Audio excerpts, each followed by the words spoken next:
guys, so many of us will be participating in Nano next month and won't always have access to a computer. So this video is going to go over 5 free writing apps that you guys can use on the go.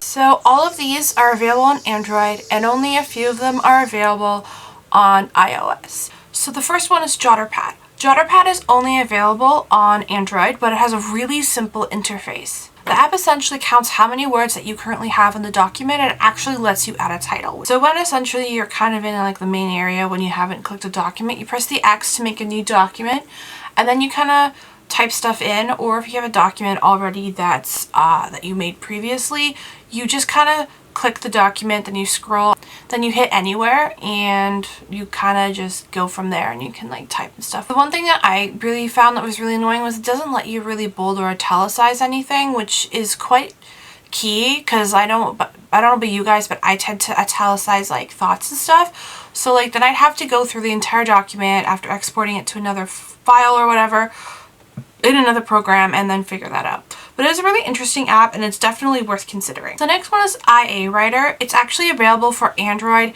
iOS, and it's also available for Mac and for Windows. It actually lets you access files from Google Drive, Dropbox, and you can actually openly collaborate with people if you make an account. You can also open up files directly from your phone. So in the document you can add headers, italics, and make lists. It comes with a couple different modes like night mode and focus mode.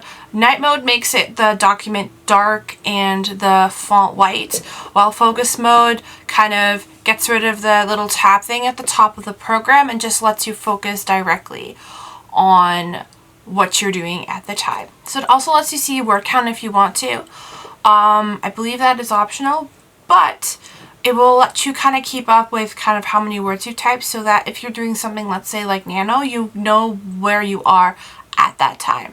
So you can also export it into a bunch of kind of like different file formats. So 2 examples are PDF and Microsoft Word, which is really, really helpful if you want to, let's say, open it up later and use it in Microsoft Word. You can also press the preview button and preview what your text is going to look like, because as you guys have seen already, the automatic default font is really awful looking. You're looking at it from different fonts. You can also select different fonts that you can look at it from, which is quite cool. The only thing that bugs me about this program, like the last program, is there's no way to actually organize your documents. So Writer P is only available on Android and it's very similar to JotterPad. So there's a night mode and you can title your work. You can see the word count and estimated reading time, which is how long it'll take for the reader to actually read through your text. The creator also added a document that shows you how to bold, italicize your words. I think there's a bunch of other ones like headers and stuff, but it really helps like in relation to like going through stuff, because not only do you not have that menu where you have to select the bold and italicize, you just have to put in a couple things and then it'll automatically be bolded or italicized when you're done, which is really neat. So the next 2 are a little different. The last 3 were more like document based, so like you would make an individual document and you would have no way to organize it. But the next 2 programs actually let you like organize everything and has different elements. So the next one is called Novelist and it's only available again on Android. The point of Novelist is to help you organize your stuff, more specifically novel-based stuff. So there's different sections at the bottom that help you organize kind of different things.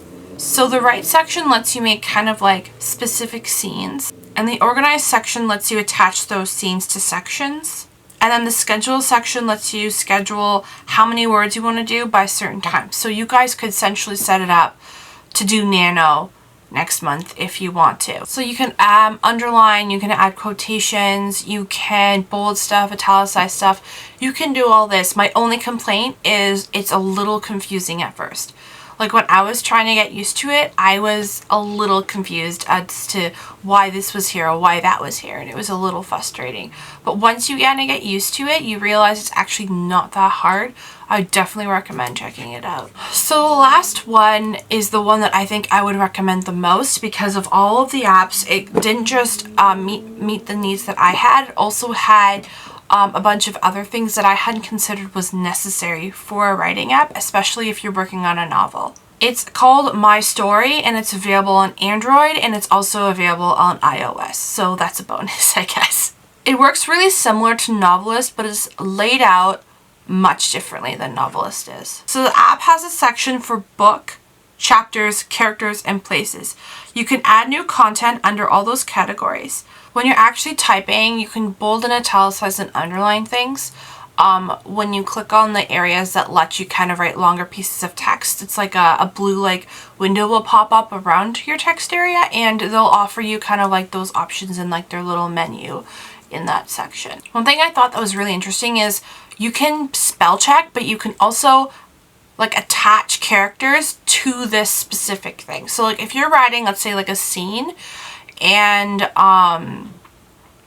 you want to talk about kind of like a specific character, let's say you want to list the characters that are in that scene, you just have to press like the person, and then they'll give you a list of all the characters, and you can literally put like attach a character to that specific thing.